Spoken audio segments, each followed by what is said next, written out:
If it is your first time knowing that Thread actually pays people for creating content on a platform or interacting, please give this video a thumbs up. Anyway, let's get straight into it. So Thread, which is the replica of X, which used to be Twitter, actually pay you for creating content and engaging on the platform. Yes, it is true. A lot of people are being paid for this. Now, just like the way you have the Facebook creator bonus, Facebook bonus, and the likes, yes, there is a bonus for using Thread. Yes, you heard it right. Now, you don't have it on all countries. That is the downside of it right now. We're just going to wait it out just like the way we did for Facebook. But one thing I can advise you guys is you have to keep creating content and getting loyal followers until when this opportunity is rolled out to your country. The requirements for using Thread or getting paid in Thread, how do you get into it? And if you're already in the eligible country, how do you get into it? So to be eligible for this Thread bonus, you have to be in that eligible country. And we already know the eligible country, the USA. Even those in the UK don't have this option.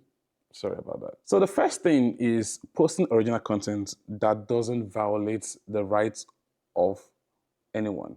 I mean, you don't have to use anybody's content. You have to be creative with the content, original content, no violation, no nudes, nothing of such, unlike X, which allow you to post all sort of things. You already know how it's been done on Facebook. You don't just post anything on Facebook. You have to be careful of what you post. You have to recreate content. You know, Zuckerberg has been careful of receiving lawsuits. So please, if you want to be in this bonus program, you have to follow the same rules on Facebook, also on Thread. If you want to know what is acceptable on Thread and what's not acceptable on Thread, which is very easy, you have to follow what is acceptable on Instagram, because remember, Instagram is connected to Thread. So whatever is acceptable on Instagram is fully acceptable on Thread.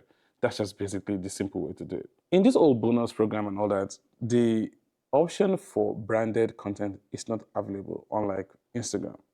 And that's just something we don't understand why. But we've never seen the effect even on Instagram. Last but not the least, the language you use on Thread must be a language that is supported by the platform. So we need to go check that out. Then the last not the least also is make sure whatever you post in doesn't carry watermark. So you can't bring something from Instagram and post it there. You can't bring something from TikTok watermark and post it there, or YouTube Shorts and post it there. No, but there are platforms that are websites that allow you to download videos from this platform. If you already posted it there and you lost the original version, the original video, you can really transfer it from Instagram, TikTok to Thread by downloading it with some website that removes watermarks from your video. And lots of people are cashing out from Thread. So let us know in the comment section. Are you in eligible country? If you're not in eligible country, my advice is keep creating content. And once your country is being rolled into the eligible countries, you're just going to start cashing out. I hope this video helped you. Let me know in the comment section, smash the like button, subscribe, and I'll see you guys in the next video. Bye for now.